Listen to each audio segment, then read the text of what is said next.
Hello mga ka-warriors! Kamusta po kayo? Another vlog, another day, another blessing. Every gising is a blessing and another sakit ng tiyan. Oh my God, ano yun?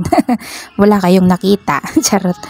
So, ayan, happy-happy lang tayo kahit na, ayan, nakikita nyo naman na sumasakit ang, na parang may masakit sa akin. Hindi talaga parang may masakit talaga sa akin mga ka-warriors. So, ayan, galing ako ng dialysis, masakit na agad ang tiyan ko. So, ayan, nasa dialysis pa lang ako, ang sakit niya na.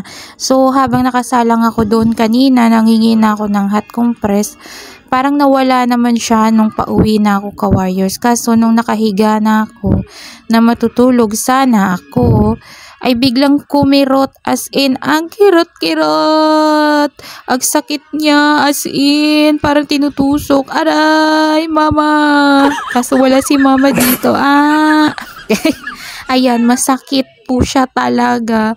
Hindi ko alam kung, siguro 1 to 10, 10. Sobrang sakit niya. Sobra, as in. So, hindi ko alam kung dahil kahapon, nung galing ako Mandaluyong, maghapon akong hindi kumain ng kanin. Pero may tinapay naman po akong baon. So, ayan, nagpaluto nga pala ako kay daddy ng noodles ng Lucky Me. Mga ka-warriors, huwag niyo akong gagayahin, ha? Kung maaari, hindi ko wag kayong kumain ng cup ng Lucky Me. Kaya lang naman po ako kumain yan kasi, mga ka-warriors, wala po talaga kaming ulam, wala kaming pambili.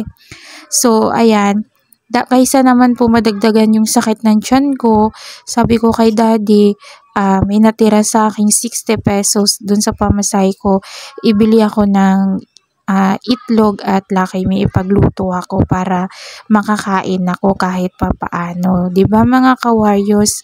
Kaysa naman lalot ang sumakit. So, nakikita nyo, pinipilit kong kumain kahit nasa ang sakit niya, as in. Yung parang may tumutusok sa loob na hinihiwa na, ay grabe, pag sumumpong siya, as in, sumisigaw ako sa sakit. Tapos, iyak ako ng iyak sa baba pa lang. So, ayan, umakyat na ako kasi sabi ko, para makatulog ako sa kwarto. Nasa kwarto ako niyan mga koy. So, ayan, may natapon pa nga, inamoy ko pa. Kasi parang, naamoy ko sa pabi ko, parang amoy gaas. Pero hindi naman pala kasi may nakita ako kulay ito sa lamesa. Kala ko gaas eh.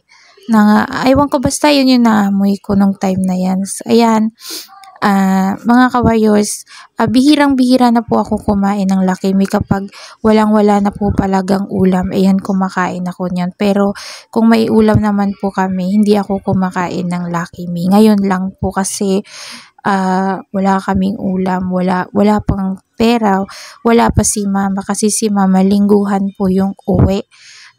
May work po siyang pinapasukan. So, ayan, tinitiis ko lang po talaga. So, ayan, sabi ko, Lord, tabang, ang sakit, as in, ang sakit guys, mga ka-warriors, sobrang sakit. Hindi naman po ako pwedeng uminom ng gamot na basta-basta kasi alam nyo naman tayo sa mga dinadialysis, may mga gamot pong tayong hindi pwedeng i-take. Kailangan magpaalam at magsabi sa doktor natin o di kaya sa nurse na inumin natin yon.